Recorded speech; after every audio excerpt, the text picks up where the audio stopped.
ఓకేనా? చదువుకుంటారా? ఏదో auto తోలో, rickshaw దొక్కో, లేకపోతే బస్సు డ్రైవింగ్ చేసో, లేకపోతే వ్యవసాయం పని చేసో, లేకపోతే ప్రైవేట్ జాబ్ చేసో, గవర్నమెంట్ జాబ్ చేసో నాన్న మమ్మల్ని మంచి బట్టలు తీసా.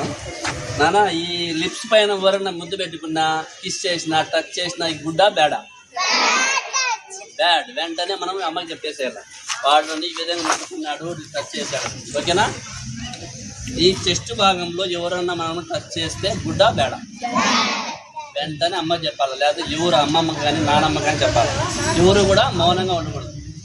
అదేవిధంగా ఇక్కడి నుంచి మోకాళ్ళ దాకా, పుట్ట నుంచి మోకాళ్ళ దాకా ఫ్రంట్ టు బ్యాక్ ఎవరన్నా కానీ టచ్ చేస్తే గుడ్డా బ్యాడా? వెంటనే బ్యాడ్. ఇప్పుడు చిన్న పాపలే చెప్పాలి లేదు మనం టచ్ చేస్తారు ఎవరన్నా, అప్పుడు వెంటనే అమ్మకి చెప్పాలా, మనసులో ఏది పెట్టుకోకూడదు. వెంటనే ఏం చెప్పాలా? అమ్మకి చెప్పాలా. లేకపోతే ఎవరన్నా నో చెప్పాలి, వెంటనే నో, నా పేరు నాకు టచ్ చేయదని చెప్పాలా. వెంటనే అమ్మకి కానీ స్కూల్లో అయితే టీచర్కి చెప్పాలా. ఓకేనా? అర్థమైందా? క్లారిటీ వచ్చిందా? అందరూ పాటిస్తారు కదా? ఓకే. గోల్ పెట్టుకోవాలి మీరు కూడా. నేను పలానా పోలీస్ కావాలా, ఎస్ఐ కావాలా, లేదా టీచర్ కావాలా, కలెక్టర్ కావాలా, డాక్టర్ కావాలా, ఇంజనీర్ కావాలా, నేను పలానా ఎమ్మెల్యే కావాలా, లేకపోతే సీఎం కావాలా, మినిస్టర్ కావాలా, జడ్జి కావాలా. ఇలాంటివి మనిషికి మనం 8th class 9th class 10th class ఉన్నప్పుడే మనము ఒక గోల్ క్రియేట్ చేసుకోవాలి. అప్పుడు దానికి అనుగుణంగా మనకు ఆ గోలే కనిపిస్తూ ఉంటుంది. మనకి లవ్లు అంట, అనవసరమైన సినిమాలు అంట, అనవసరమైన సీరియల్ అంట మనం కనపడవు అనమాట.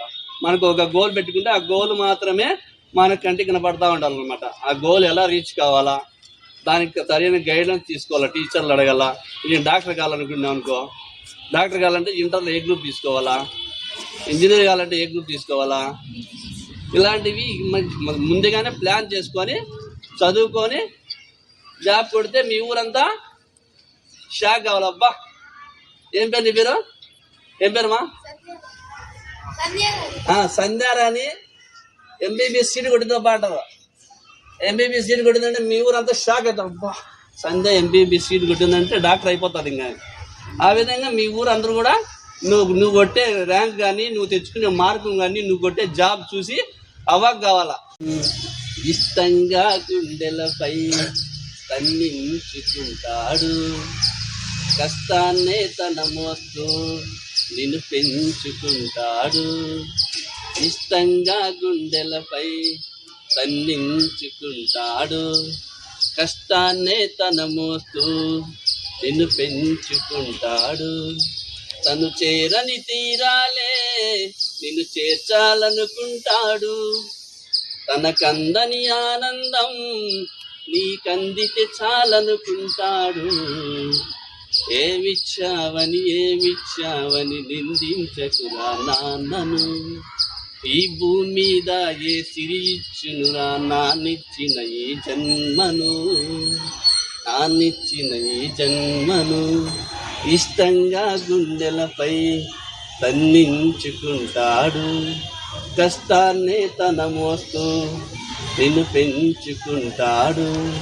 తను చేరని తీరాలే నిన్ను చేర్చాలనుకుంటాడు, తనకందని ఆనందం నీకందితే చాలనుకుంటాడు. ఏమిచ్చావని నిందించకురా నాన్నను. Thank you for giving this opportunity to know about the awareness projects. And everyone, did you feel the lyrics which the sir has sung?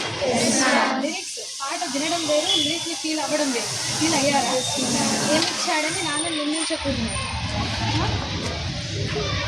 నాకు పాడడం రాలేదు కానీ ఆ లిరిక్ ప్రతిదీ వింటే touches to the heart. So parents, father, mother అనేవాళ్ళు they are trying to give us best. వాళ్ళు ఏదైతే మిస్ అయ్యారో అది వాళ్ళు మిస్ అవ్వకుండా మా పిల్లలు ఖచ్చితంగా జయించాలి అని చెప్పి దేవుడు మిమ్మల్ని పెంచుకుంటూ చదివించుకుంటూ మేము తీరులై మంచిగా లైఫ్లో సెటిల్ అవ్వాలి అంటే మేమున్న స్థాయి కంటే బెస్ట్గా ఉండాలి అని చెప్పి మనల్ని ఈరోజు స్కూల్కి పంపుతుంటారు. So what is the necessity of coming to school by you? మనం స్కూల్కి ఎందుకు వస్తున్నాము? సో దాన్ని మాత్రము ఖచ్చితంగా రిమెంబర్ చేసుకొని we should strive for giving our best. So everyone please remember.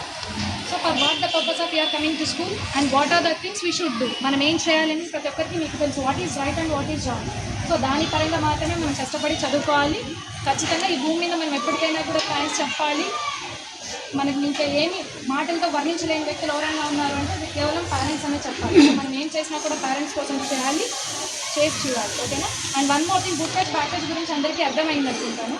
So నాన్న ఇప్పుడు అందరికీ తెలుసు. సో ఇప్పుడున్న సమాజంలో ఈవెన్ 1 ఇయర్ గర్ల్, 1 ఇయర్ అది ఇయర్తో సంబంధం లేకుండా జనాలు like us are behaving. So a kind of బిహేవియర్కి మనం దూరంగా ఉండాలి. సో ఫస్ట్ ఆఫ్ ఆల్ మనం ఆపర్చునిటీ ఇవ్వకూడదు. మనం సెన్స్ చేయగలుగుతాం అంటే ఇప్పుడు అక్కడ ఏదో అలా వెళ్తే అక్కడ ఏదో మనకి హాని జరుగుతుంది అని చెప్పినప్పుడు మనం ఆ ప్లేస్ వరకు కూడా వెళ్ళకూడదు. We should step back. అది ఫస్ట్ థింగ్ మనం చేయాల్సింది. ఫర్ సపోజ్ మనం తెలియకుండా అక్కడ దాకా రీచ్ అయ్యాము అంటే ఇమీడియట్గా సార్ వాళ్ళు చెప్పారు కదా మన పేరెంట్స్కి చెప్పాలని. ఇన్ కేస్ మన పేరెంట్స్ అక్కడ అందుబాటులో లేకపోతే వెంటనే మనం ఏం చేయాలి, మన చుట్టూ ఉన్న జనాలు ఉంటారు కదా వాళ్ళకి మనం ఎక్స్ప్రెస్ చేయాలి, మన ప్రాబ్లమ్ని చెప్పాలి, గట్టిగా షౌట్ చేయాలి, పక్క వాళ్ళకి తెలియచేయాలి. లేదంటే అక్కడ నుంచి జనాలు ఇంతవరకు సార్ గారు మేడం గారు మన కోసం టైం కేటాయించి మన కోసం వచ్చారంటే అది ఏదో ఉపయోగం ఉంటుంది కాబట్టి డైలీ చెప్తూ ఉంటారు మన అమ్మ నాన్నలు, మీరు చదువుకోకపోయినా మాకు బ్యాడ్ నేమ్ తేవద్దండి. అంత మాటని మనం చదువు ఆపుతామో మనం చదువుతో పాటు గుడ్ నేమ్ తెచ్చుకోవాలి. ఎంతో వాళ్ళు ఎండనక వాననక కష్టపడుతూ ఉంటారు. పొద్దున్న సాయంత్రం వరకు ఆహారం కూడా మానేసి కష్టపడుతూ ఉంటారు. ఎవరి కోసం? మన బిడ్డల కోసం అని చెప్పేసి. అప్పుడు ఏం చేయాలి, మనం వాళ్ళ పేరు నిలబెట్టాలి. ఏ రోజు కూడా వాళ్ళని మనం కంటిన్యూ తెప్పించకూడదు. కాబట్టి ప్రతి ఒక్కరూ కూడా మనం ఎందుకు వస్తున్నాం ఇక్కడికి, మనం ఏదైతే సాధించాలనుకున్నామో ఆ సాధించే వరకు కూడా ఎటువంటి అవాంతరాలు వచ్చినా కూడా దాన్ని మనం లెక్క చేయకుండా మనం ఏదైతే గోల్ ఉంటుందో సార్ ఇంతవరకు చెప్పారు, సాఫ్ట్వేర్లు అంట, ఇంజనీరింగ్ మామూలుగా ప్రొఫెసర్లు అంట, లెక్చరర్లు అంట, టీచర్స్ అంట, ఏదైతే మనం అనుకున్నామో మన స్తోమత కొద్ది. అంతేకాకుండా స్తోమత అనేది కాకుండా గవర్నమెంట్ ఎన్నో ఆపర్చునిటీస్ పెట్టింది మనకి.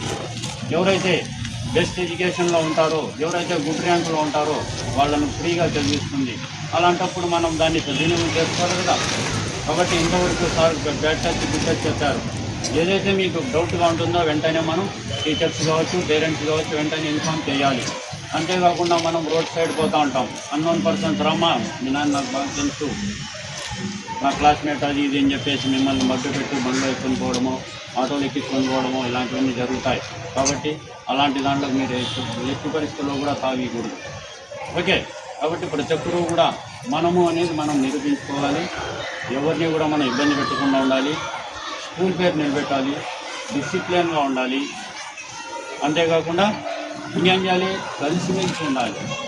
బ్యాడ్ లాంగ్వేజ్ అంట అలాంటివి ఏది కూడా మనం గర్ల్స్ కాబట్టి, ఎస్పెషల్లీ గర్ల్స్ కాబట్టి ఎవరు కూడా బ్యాడ్ లాంగ్వేజ్ అనేది యూజ్ చేయకూడదు. ఓకే, మన వల్ల 10 మంది నేర్చుకోవాలి, మనం ఆదర్శంగా ఉండాలి. ఓకే, కాబట్టి సార్ గారికి ఇంకోసారి థ్యాంక్స్ చెప్పండి.